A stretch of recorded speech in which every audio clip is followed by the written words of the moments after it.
ওকে, তো আজকে হলো আমাদের গতি চ্যাপ্টারের সেকেন্ড ক্লাস বা লেকচার 2। তো আমরা এখন দেখব লেকচার 2তে আমরা আসলে কি কি পড়ব। সো লাস্ট ক্লাসে আমরা শেষ করেছিলাম দুইটা সূত্র পেয়ে, রাইট? সেই দুইটা সূত্র আমাদের কি কি ছিল মনে আছে, বলতে পারবা? স্যার যে s equals to vt R a equals to v minus u by t এটা। হ্যাঁ, exactly, s is equal to v t আমরা একটা সূত্র পেয়েছিলাম, এবং এই সূত্রটা কখন আমাদের অ্যাপ্লিকেবল হতো বা আমরা ইউজ করতাম? যখন হচ্ছে সুষম বেগের। আর ওই এর সূত্র যেটা বললো ওটাকে আমরা আর গুণন করে কিভাবে পেয়েছিলাম, v is equal to u plus a t, এভাবে, রাইট? জি স্যার। তো এখন খেয়াল আর করো, বলো। স্যার আপনি কিছু আপনি কি স্ক্রিন শেয়ার করেছেন? স্ক্রিন শেয়ার হ্যাঁ করেছি। স্যার কিন্তু আমার এখানে তো আসছে না, এবার আসছে। তুমি দেখো অন্য একটা আইডি সিলেক্ট করে রাখছো, দুইটা আইডি, তো একটা স্ক্রিনের একটা হচ্ছে আমার কথা। সো মেবি তোমারটা কথার আইডি পিন করা ছিল। স্যার এবার এসেছে। ওকে, সো আমাদের হচ্ছে s is equal to v t, v is equal to plus a t ছিল, এবং আমরা জানি যে ভিটা ছিল, এখানে যে ভিটা আমরা ধরতাম সেটা হচ্ছে সুষম বেগের জন্য। এখন তুমি চিন্তা করো, নর্মালি আমরা যখন কোনো গাড়ি চালাই বা কোনো সাইকেল চালাই বা আমরা হচ্ছে যাতায়াত করি বা যেটাই করি না কেন, মানে আমরা নর্মালি যে কাজগুলো করে থাকি, এই কাজগুলোর সময় কি কখনো আমরা অলওয়েজ সুষম বেগে চলতে পারি? অবভিয়াসলি না। আমরা ফার্স্টে কি থাকি, স্থির অবস্থায় থাকি, বা হচ্ছে আমাদের বেগ থাকে না। আস্তে আস্তে আমাদের কি হয়, তোমার বেগটা বাড়তে থাকে, রাইট? সো তার মানে আমরা শুরুতে একটা বেগ পাই, ধরো একটা মানুষের শুরুতে একটা বেগ থাকে, সেটা হয়তো স্থির 0 পাই, এবং আস্তে আস্তে সে মনে করো একটা বেগে তোমার হচ্ছে কি করে, তোমার হচ্ছে চলতে শুরু করে। ধরো আমি একটা বেগ হচ্ছে তোমার পাচ্ছি, তো আমরা সেই শেষ বেগরে ধরি ভি, আর আদি বেগরে আমরা কি ধরি, ইউ ধরি, রাইট? সো আমাদের যখন এরকম দুইটা বেগ থাকে, আমরা যদি সেটাকে একটা নর্মাল কনস্ট্যান্ট বেগ বা একটা ধ্রুব বেগে রূপান্তর করতে চাই, বা মনে করো আমাদের কাছে অনেকগুলো নাম্বার আছে বাট আমরা একটা নাম্বার নিতে চাই, আমরা বেসিক্যালি সাধারণত কি করি, ওই যতগুলো নাম্বার আমাদের কাছে থাকে আমরা সেগুলো একটা গড় করে ফেলি না? গড় করলে পরে সেটা একটা ধ্রুব মানে চলে আসলো, বাট ওই মানটাকে আমরা তখন হচ্ছে ইউজ করতে পারি। সো ঠিক একইভাবে যখন আমাদের কাছে বিভিন্ন বেগ থাকে, আদি বেগ শেষ বেগ এরকম যখন বিভিন্ন বেগ থাকে, তখন ওটাকে যদি আমরা একটা নির্দিষ্ট বেগ ধরতে চাই বা একটা কমন বেগ ধরতে চাই, যে এই কমন বেগটা দেশে পুরো পথটা যেতে পারে, তো এরকম একটা বেগ ধরতে চাইলে আমরা তখন সেটাকে কি করব, একটা গড় বেগ ধরতে পারি, রাইট? সো আমার যেহেতু এখানে বেগ দুইটা, একটা হচ্ছে শুরুর বেগ এবং আরেকটা হচ্ছে শেষের বেগ, তাহলে আমি গড় বেগ সেটাকে মনে করো আমি লিখলাম ক্যাপিটাল ভি। ক্যাপিটাল ভি সমান সমান তখন আমি কি লিখতে পারি, ইউ প্লাস ভি, 4 হয়ে গেছে এটা, u plus v divided by 2। কেন 2 করলাম? বিকজ আমার এখানে দুইটা বেগ ইউ আর ভি, তাই দুই দ্বারা ভাগ দিব, রাইট? সো আমাদের গড় বেগ ভি সমান সমান পেলাম কি, ইউ প্লাস ভি বাই 2। এখন তুমি আমরা প্রথম যে সূত্রটা পেয়েছি সেই সূত্রটাতে একটু খেয়াল করো। সেই সূত্রটা যদি আমরা খেয়াল করি তাহলে আমাদের কি ছিল, এস ইজ ইকাল টু ভিটি, এই ভিটা ছিল হচ্ছে সুষম বেগ। তো আমরা জানি গড় বেগও এক ধরনের কি বেগ, সুষম বেগ, কারণ গড় বেগ মানে কি একটা কনস্ট্যান্ট বেগে আসছে বা একটা ধ্রুব বেগে আসছে। তো আমরা ওই ভি এর জায়গা এই ভি এর মানটা বসাইতে পারি না? জি স্যার। তাহলে যদি ওইখানে আমরা ভি এর জায়গায় এই ভি এর মানটা বসাই, তাহলে দেখো আমাদের কি আসতেছে, u plus v divided by 2 into T.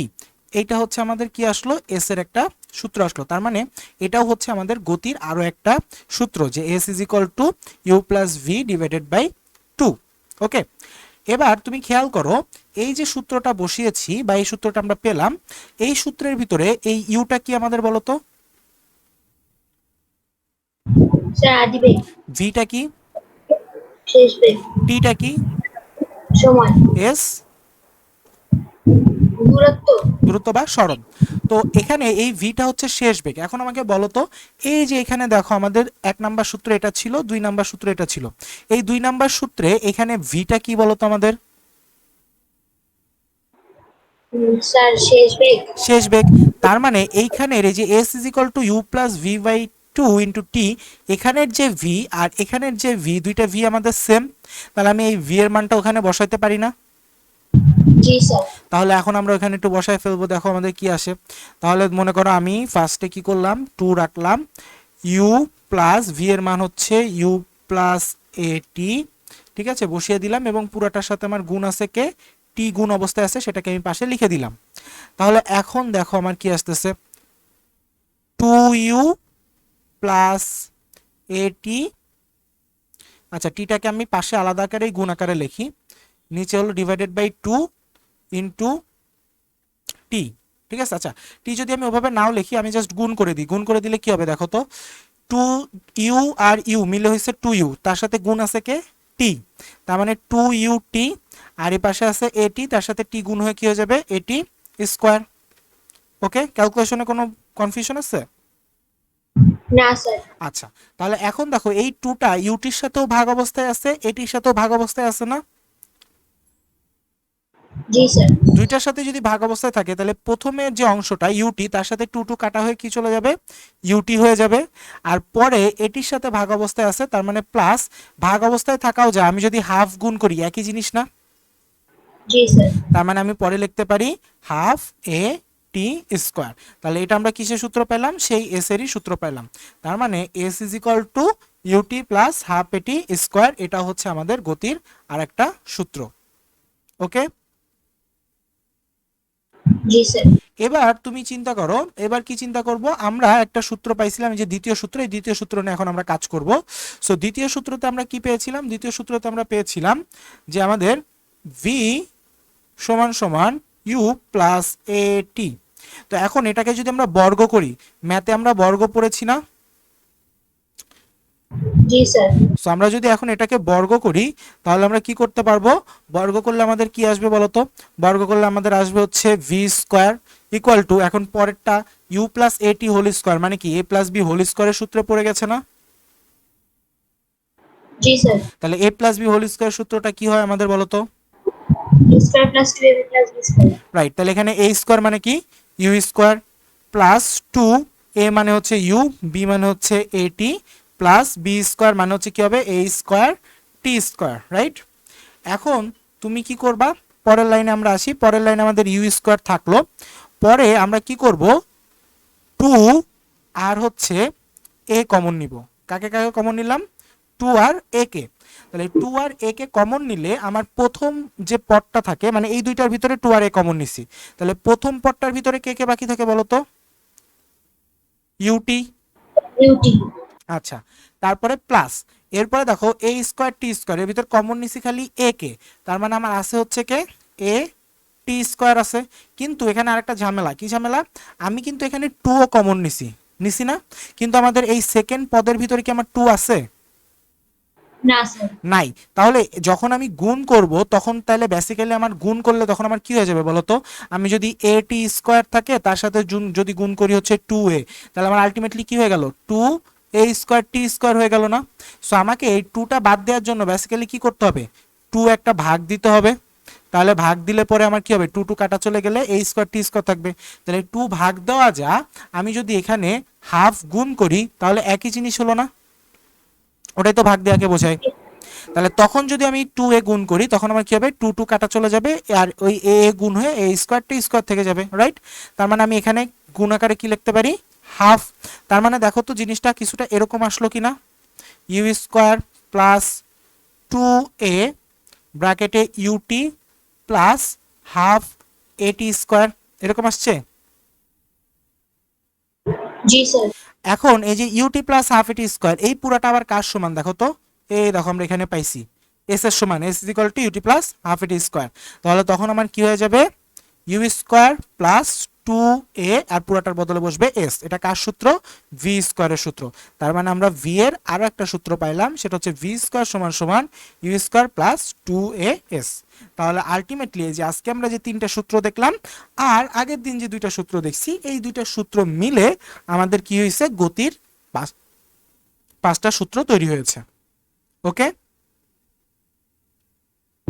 G sir. কোনো কনফিউশন আছে এই পর্যন্ত?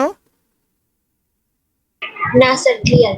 এখন দেখো একটা মজার বিষয়, মজার বিষয় আমরা কি দেখব, মজার বিষয়টা হচ্ছে এরকম, যে তুমি যদি এই সবগুলো সূত্রকে লিখো, তাহলে আমরা আমরা একটু সবগুলো সূত্রকে একবার লিখে ফেলি। ধরো আমাদের কি আছে, s is equal to v t, v is equal to u plus a t, v square is equal to u square plus 2as। Then আমাদের আছে হচ্ছে s is equal to u t plus half a t square, then হচ্ছে আমাদের আছে হচ্ছে s is equal to u plus v divided by 2 into t. আমরা total 5টা সূত্র পেয়েছি না? এখন তুমি দেখো আমাদের গতির টোটাল ভ্যারিয়েবল কয়টা বলো তো, জানো গতির টোটাল ভ্যারিয়েবল আমাদের কয়টা পাওয়া গেছে? ভ্যারিয়েবল মিন্স হচ্ছে আমরা কতটা প্রতীক পেয়েছি। সো আমরা যদি এখন খেয়াল করি তাহলে আমরা কি কি পেয়েছি একটু দেখো তো। 5টা, মানে আমরা আদি বেগ পেয়েছি, শেষ বেগ পেয়েছি, ত্বরণ পেয়েছি, সময় পেয়েছি, দেন হচ্ছে আমাদের আরেকটা কি পেয়েছি, সরণ পেয়েছি, রাইট? তাহলে আমরা 5টা ভ্যারিয়েবল। এখন তুমি যদি এই সুষম বেগের সূত্রটা বাদে বাকি 4টা সূত্র যদি তুমি ফলো করো, দেখবা প্রত্যেকটা সূত্র যে কোনো 4টা ভ্যারিয়েবল নিয়ে গঠিত। এই প্রত্যেকটা সূত্র যে কোনো 4টা ভ্যারিয়েবল নিয়ে গঠিত। দেখো প্রথমটাই ভি আছে, ইউ আছে, এ আছে, টি আছে, নাইকে এস। দ্বিতীয়টাই ভি আছে, ইউ আছে, এ আছে, এস আছে, নাইকে টি। টি এস আছে, ইউ আছে, টি আছে, এ আছে, নাইকে ভি। বি এস আছে, ইউ আছে, ভি আছে, টি আছে, নাইকে এ এ, রাইট? তার মানে প্রত্যেকটা সূত্রে আমার হচ্ছে কেউ না কেউ কি আছে, তোমার অ্যাবসেন্ট আছে। এবং এই অ্যাবসেন্টগুলার যখন আমাদের থাকবে তখন আমরা কি করব, আমরা হচ্ছে ওই মানটা বের করতে পারবো। তার মানে এটা দাঁড়াচ্ছে আমার প্রত্যেকটা সূত্র 4টা করে ভেরিয়েবল দ্বারা গঠিত। তার মানে আমাকে যদি যে কোনো 3টা ভেরিয়েবল দিয়ে দেওয়া হয়, আমি চতুর্থ যে মানটাই থাকুক না কেন সেই মানটা আমি কি করতে পারবো, বের করতে পারবো। তার মানে যখন আমরা ম্যাথ করব আমরা সবসময় আমাদের এটাই টার্গেট থাকবে যে আমাদের 3টা মান দেওয়া আছে কিনা দেখতে হবে। যদি 3টা মান কোনোভাবে সরাসরি প্রশ্নে দেওয়া থাকে তার মানে আমাদের চতুর্থ যে মানই চাক না কেন আমরা সেটাকে কি করতে পারবো, আইডেন্টিফাই করতে পারবো বা বের করতে পারবো। ক্লিয়ার? জি স্যার। তাহলে এখন খেয়াল করো, এখন আমরা এই যে 4-5টা ভ্যারিয়েবল পাইলাম এবং আমরা এগুলা পাইলাম, তো আমরা জানলাম যে আমাদের সূত্রগুলো 4টা ভ্যারিয়েবল দিয়ে গঠিত এবং আমাদের 5টা ভ্যারিয়েবল আছে। ভালো কথা। এখন এটা হচ্ছে আমাদের আনুভূমিক পর্যন্ত আমাদের পড়া এই পর্যন্তই শেষ। আনুভূমিকে আমাদের এর পরে আর কিছু নেই। তো এরপরে আমাদের যে গতিটা ইয়াটা আছে সেটা হচ্ছে আমাদের কি, উলম্ব অক্ষ বরাবর গতি। সো উলম্ব অক্ষ বরাবর যে আমাদের গতি আছে এই উলম্ব অক্ষ বরাবর গতিকে আবার 2টা ভাগে ভাগ করা যায়। কয় ভাগে ভাগ করা যায়? 2 ভাগে। 2 ভাগে ভাগ করা যায়। একটা হচ্ছে তোমার উলম্ব অক্ষ মানে কি, ওয়াই অক্ষ বরাবর, রাইট? অর্থাৎ তুমি হচ্ছে ওয়াই অক্ষ বরাবর তুমি যে গতি পাবা সেটা হচ্ছে উলম্ব অক্ষ বরাবর। তো ওয়াই অক্ষ বরাবর তোমার 2টা জিনিস হয়। কি কি জিনিস হয় দেখো, তুমি একটা বস্তুকে উপর থেকে ফেলে দিতে পারো নিচের দিকে, রাইট? আবার তুমি কোনো বলকে নিচের থেকে উপরে কি করতে পারো, ছুঁড়ে মারতে পারো। এই 2টা জিনিস তুমি করতে পারো না? এবং এই 2টা জিনিসেরই যে গতি সেটা কি কোন অক্ষ বরাবর হচ্ছে বলো তো? ওয়াই অক্ষ বরাবর হচ্ছে। পাই। তাহলে তোমার যেই বস্তুটা পড়ে যাচ্ছে সেটাকে আমরা বলতেছি হচ্ছে পড়ন্ত বস্তু, আর যেটা তুমি ছুঁড়ে মারতেছো সেটাকে আমরা বলতেছি হচ্ছে নিক্ষিপ্ত বস্তু। ওকে? তাহলে পড়ন্ত বস্তু এবং নিক্ষিপ্ত বস্তু এই 2টা ভাগে আমরা কি করতে পারলাম, তোমার ভাগ করতে পারলাম। তো এখন এই যে পড়ন্ত বস্তু নিক্ষিপ্ত বস্তুর গতি আমাদের এটা আলাদা করে পড়ার কিছু নেই। আমরা আনুভূমিকে যা পড়ছি সেখান থেকে আমরা দেখব যে সেই জিনিসটাই আমরা উলম্বতে আমরা ব্যবহার করতে পারি। তো সেই জিনিসটা দেখার জন্য আমাদেরকে কি করতে হবে, আমাদেরকে কিছু বেসিক জিনিস সম্পর্কে জানতে হবে। কি জিনিস সম্পর্কে জানতে হবে? খেয়াল করো, এই যে উলম্বতে তো তুমি ত্বরণ পাইছো এ, এই ত্বরণ কাকে বলে বলো তো? স্যার সময়ের সাথে বেগের পরিবর্তনের হার। সময়ের সাথে বেগের পরিবর্তনের হারকে ত্বরণ বলতেছে। আর ত্বরণ কখন হয়? যখন বেগের পরিবর্তন হয়, রাইট? বেগের জি পরিবর্তন না স্যার। হলে তো ত্বরণ হবে না। আর বেগের পরিবর্তন কখন হয় বলতো? যখন অবস্থানের পরিবর্তন হয়, রাইট? কারণ অবস্থানের পরিবর্তনের হারকেই তো বেগ বলে। আর অবস্থানের পরিবর্তনটা কখন হয় আমাকে বলো তো?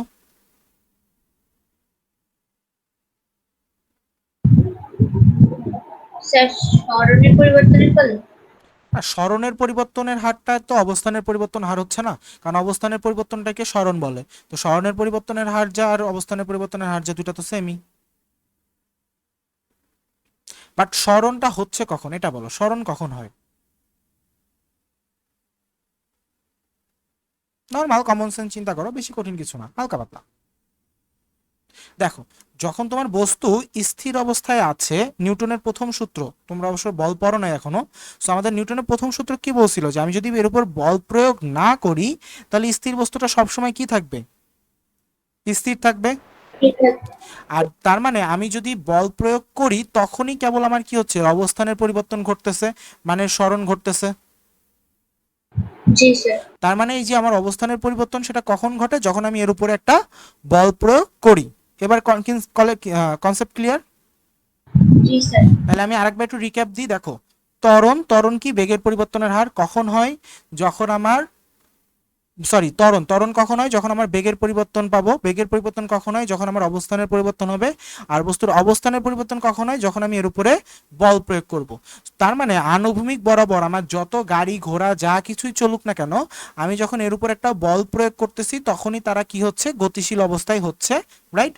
কিন্তু তুমি পরন্ত বস্তুর ক্ষেত্রে খেয়াল করো, যখন তোমার একটা পরন্ত বস্তু হচ্ছে তখন তুমি একটা বস্তুকে সাপোজ উপর থেকে নিচের দিকে ছেড়ে দিবা। যদি ছেড়ে দিতে চাও তুমি জাস্ট যখন কি করো, ছেড়ে দাও, ছেড়ে দেওয়ার সাথে সাথে বস্তুটা নিচের দিকে পড়ে যায় না? তুমি কি ওকে নিচের দিকে কোনো ধাক্কা দাও? না স্যার। ধাক্কা দাও না, তার মানে অটোমেটিক ও নিচের দিকে পড়তেছে, তার মানে ওর নিচের দিকে একটা বল ক্রিয়া করতেছে, এটা আমরা বলতে পারি। আবার মনে করো তুমি কোনো বস্তুকে উপরের দিকে ছুঁড়ে মারছো, উপরের দিকে ছুঁড়ে মারার সময় তুমি কি তারে সুতা দিয়ে বেঁধে রাখো? না স্যার। সুতা দিয়ে বেঁধে রাখো না, বা তারে টেনেও ধরে রাখো না, কিন্তু তারপরেও দেখা যায় আস্তে আস্তে সেই বস্তুটা স্থির হয়ে আবার কি করতেছে, নিচের দিকে পড়া শুরু করতেছে, রাইট। তার মানে ওরও একটা বল কি করতেছে, যখন তুমি ছুঁড়ে মারো তখনও ওর একটা বল নিচের দিকে ক্রিয়া করতেছে, তাই না? তাহলে এই যে নিচের দিকে যে বলটা ক্রিয়া করতেছে এই বলটাকে আমরা বলি হচ্ছে অভিকর্ষজ বল। কি বল বলি? অভিকর্ষজ বল। অভিকর্ষজ বল। আর অভিকর্ষজ বলটা কি? পৃথিবী তার কেন্দ্রের দিকে কোনো বস্তুকে যে বলে আকর্ষণ করে সেটাকেই বলা হয় হচ্ছে কি, অভিকর্ষজ বল, রাইট। আর মহাকর্ষ বল কি ছিল, যে এই মহাবিশ্বে যে কোনো দুইটা বস্তুর মধ্যে যে আকর্ষণ বল সেটাকে বলা হয় মহাকর্ষ বল। মনে আছে এটা পড়ছিলা? জি স্যার। তাহলে অভিকর্ষজ বল হচ্ছে পৃথিবীর কেন্দ্রের দিকে যে বল কাজ করতেছে। তাহলে এবার বলো তো, এই যে আমি ত্বরণ, আনুভূমিকে আমার ত্বরণ পাইছিলাম এ, এই এটা কার জন্য পাইছিলাম, এফ এর জন্য। তাহলে এখন আমি কাজ করতেছে হলো গ্র্যাভিটি ফোর্স বা এফ জি। তাহলে এই এফ জির জন্য আমি যে ত্বরণটা পাবো, যেহেতু বল কাজ করতেছে তার মানে এখানে একটা ত্বরণও আছে, তাহলে এখানে যে ত্বরণটা পাবো সেই ত্বরণটা কি হবে আমার বলো তো, অভিকর্ষজ ত্বরণ বা জি। ঠিক। ক্লিয়ার? এখন একটা জিনিস চিন্তা করো, যখন আমি বলের দিকে কোনো বস্তু কাজ করে, রাইট, বলের দিকে কাজ করে তখন তার কি হয়, বেগ বৃদ্ধি পায় না? সাপোজ মনে করো এখানে একটা বস্তু আছে, এই বস্তুটাকে তুমি ডান দিকে বল প্রয়োগ করতেছো, বস্তুটা ওই দিকেই সরতেছে, তাহলে কি বেগ আস্তে আস্তে বাড়বে। কিন্তু মনে করো এই বস্তুটা কি হচ্ছিল, এই বস্তুটা মনে করো তোমার এই দিক বরাবর আসতেছিল, বাট তুমি বল প্রয়োগ করছো এই দিক বরাবর, তাহলে তোমার আস্তে আস্তে বস্তুর বেগ কি হয়ে যাবে, হ্রাস পাবে না? জি স্যার। তার মানে একটা বলের দিকে কাজ করতেছে, একটা বলের বিপরীতে কাজ করতেছে। তাহলে বলের দিকে যদি কাজ করে তখন আমাদের বেগ বৃদ্ধি পায়, তার মানে বেগ বৃদ্ধির হার, তার মানে ত্বরণ। আর যদি বেগ বলের বিপরীতে কাজ করে তাহলে হলো বেগ হ্রাসের হার, তার মানে হচ্ছে আমরা কি পাই, মন্দন। আর আমরা জানি ত্বরণের মান কি, পজিটিভ, আর মন্দনের মান কি, নেগেটিভ। নেগেটিভ। তাহলে এখন দেখো এই যে যখন বস্তুটা উপর থেকে নিচে পড়তেছে তখন আমার কি, অভিকর্ষজ বল তো পৃথিবীর কেন্দ্রের দিকে কাজ করে, তার মানে ও বলের দিকেই যাচ্ছে, তার মানে ওর ক্ষেত্রে ওই বলের ক্ষেত্রে যে তুমি ত্বরণটা পাবা সেই ত্বরণটা কি হবে, পজিটিভ। পজিটিভ। আর যখন তুমি উপরে ছুঁড়ে মারতেছো তার মানে কেন্দ্রের দিকে নিচের দিকে টানতেছে, বাট তুমি বস্তু যাচ্ছে উপরের দিকে, তার মানে এখানে যে ত্বরণ পাবা সেই ত্বরণটা কি হবে, নেগেটিভ। নেগেটিভ। তার মানে আমরা জানলাম যে পরন্ত বস্তুর ক্ষেত্রে জি এর মান হবে হচ্ছে আমাদের পজিটিভ, আর নিক্ষিপ্ত বস্তুর ক্ষেত্রে আমাদের জি এর মান হবে কি, নেগেটিভ। নেগেটিভ। তাহলে এখন এই দুইটা জিনিস দিয়ে আমরা হচ্ছে কি করতে পারবো, বাকি সূত্রগুলা লিখে ফেলতে পারবো, আমাদের নতুন করে পড়া বা মুখস্থ করা লাগবে না। কিভাবে, খেয়াল করো, আমরা তাহলে আমাদের রিপ্লেস করতে হবে কি, সকল আনুভূমিকের এ কে রিপ্লেস করে দিতে হবে জি দ্বারা।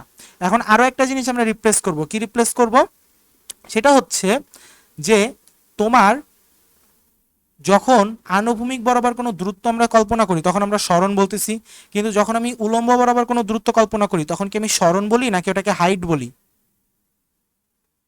হাইট।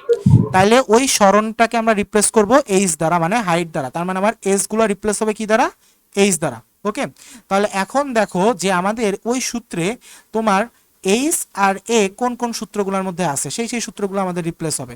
তার মানে একটা হচ্ছে এইটা, একটা হচ্ছে এইটা, আর একটা হচ্ছে এইটা, মানে এই দুইটা যার যার মধ্যে আছে সেগুলাই হচ্ছে এখন আমার পরন্ত বা নিক্ষিপ্ত বস্তুর সূত্র হয়ে যাবে।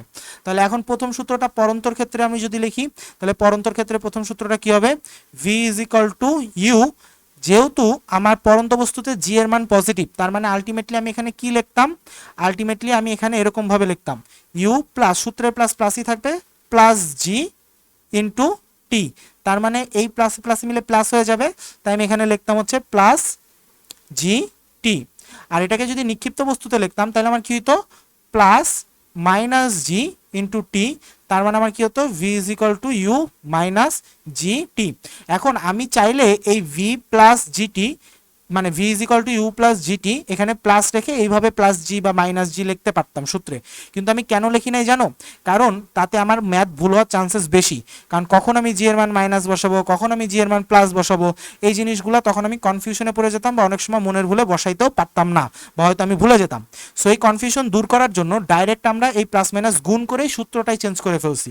তাহলে পরন্ত বস্তুর ক্ষেত্রে সকল জি এর আগে সূত্রের আমার কি হবে, প্লাস বসবে, আর নিক্ষিপ্ত বস্তুর ক্ষেত্রে সকল জি এর আগে আমার সূত্রে কি বসবে, মাইনাস বসবে। এটুকু ক্লিয়ার? জি স্যার। তাহলে v is equal to u plus g t, আর এখানে v is equal to u minus g t. তাহলে পরেরটা আমার কি হবে, v square is equal to u square plus two g, আর এসটা চেঞ্জ হয়ে যাবে এইচ দ্বারা, তার মানে এইচ, আর এখানে হবে হচ্ছে v square is equal to u square minus two g h. আবার এখানে আমার আসবে s is equal to u t plus half g t square, আর এখানে আসবে s is equal to u t minus half g t square. তাহলে এটাই হচ্ছে আমাদের পরন্ত এবং নিক্ষিপ্ত বস্তুর সূত্র। ক্লিয়ার? কোনো কনফিউশন আছে? নতুন কিছু আমরা শিখছি? নতুন কিছু না, জাস্ট আমরা পুরান আনুভূমিকে যে সূত্র পড়ছি সেম সূত্র ইউজ হয়েছে, জাস্ট আমাদের ভ্যারিয়েবলগুলা আমার অক্ষ অনুসারে চেঞ্জ হয়ে গেছে। ক্লিয়ার? জি স্যার। ওকে, তাহলে এখন এই পরন্ত বস্তুর জন্য আমাদের দুইটা সূত্র আছে, তিনটা সূত্র আছে, বিজ্ঞানী গ্যালিলিও আমাদের তিনটা সূত্র প্রদান করছে। সো এই সূত্রগুলো আমরা দেখব। তো এই সূত্রগুলো দেখার আগে আমি আমাকে একটু বইয়ের পেজ নাম্বার বলতে পারবা? বলের পেজ নাম্বারটা কত? বই খোলা আছে কাছে? স্যার বলেন। বলেন না, সরি, হচ্ছে এই গতিরই। স্যার 2.7 থেকে। হ্যাঁ, 2.7 এর পেজ নাম্বারটা কত বলো তো আমাকে? স্যার 44। 44 মানে 49। ওকে, তাহলে হচ্ছে আমি এখন তোমাকে দেখাচ্ছি। তাহলে এই পরন্ত বস্তুর সূত্রগুলো কিভাবে আসছে এটা তো বুঝতে পেরেছো? জি স্যার। আচ্ছা, এই পরন্ত বস্তুর তিনটা সূত্র আমাদেরকে বিজ্ঞানী গ্যালিলিও দিচ্ছে, তো আমরা এখন এই তিনটা সূত্র দেখব এবং এই সূত্রগুলো সম্পর্কে আমরা একটু বিস্তারিত আলোচনা করব। সো তার আগে আমি যে কাজটা করব, আমি বাম সাইডে আনুভূমিকের সূত্রগুলো একটু মুছে দিই। ওকে,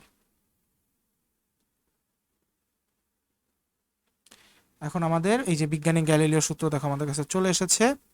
ওকে, এই যে বিজ্ঞানী গ্যালিলিও সূত্র আমাদের চলে আসছে। বিজ্ঞানী গ্যালিলিওর প্রথম সূত্র আমাদের কি বলেছে? প্রথম সূত্র বলেছে স্থির অবস্থান থেকে একই উচ্চতা থেকে বিনা বাধায় পরন্ত বস্তু সমান সময়ে সমান পথ অতিক্রম করে। এই জিনিসটা কি আমি একটু পরে তোমাকে দেখাচ্ছি, ভিডিও দেখাচ্ছি। তার আগে আমরা দ্বিতীয় সূত্র এবং তৃতীয় সূত্র পড়ে আসি। দ্বিতীয় সূত্র বলেছে স্থির অবস্থান থেকে বিনা বাধায় পরন্ত বস্তু নির্দিষ্ট সময়ে টি প্রাপ্ত বেগ ওই সময়ের সমানুপাতিক। তাহলে এখন দেখো আমরা এখানে একটা প্রথম যে সূত্র পাইছি পরন্ত বস্তুর, কোন সূত্র পাইছি? প্রথম সূত্র পাইছি হচ্ছে আমরা v is equal to u plus g t, right? এখন আমাকে বলো পরন্ত বস্তুর ক্ষেত্রে আদি বেগ কত হয়? যখন আমরা বস্তুটা ফেলে দিই তখন কি তার কোনো বেগ থাকে? স্যার 0। জিরো। তার মানে আমি এখানে আলটিমেটলি লিখতে পারি সমান সমান জি টি। তাহলে জি একটা অভিকর্ষ ত্বরণ, এর মান হচ্ছে সবসময় ধ্রুব থাকে 9.8 মিটার পার সেকেন্ড। তাহলে ধ্রুব মানটা উঠাই দিলে আলটিমেটলি আমার কি থাকবে? ভি প্রফেশনাল টু টি। এটাই হচ্ছে আমাদের নিউটনের দ্বিতীয় সূত্র। ওকে, নিউটনের তৃতীয় সূত্র কি বলছে দেখো, স্থির অবস্থান থেকে হ্যাঁ, বুঝি নাই। স্যার এটা গ্যালিলিও বলেছেন না? হ্যাঁ, সরি, আমার বারবার ভুল হয়ে যাচ্ছে। এটা হচ্ছে বিজ্ঞানী গ্যালিলিও বলছে। বিজ্ঞানী গ্যালিলিও পরন্ত বস্তুর আমাদের তিনটা সূত্র দিচ্ছে। ওকে, সো বিজ্ঞানী গ্যালিলিওর এটা হচ্ছে দ্বিতীয় সূত্র। এরপরে তৃতীয় সূত্র দেখো, তৃতীয় সূত্র আমাদের কি বলছে, যে স্থির অবস্থান থেকে বিনা বাধায় পরন্ত বস্তু নির্দিষ্ট সময়ে যে দূরত্ব অতিক্রম করে তা ওই সময়ের বর্গের সমানুপাতিক।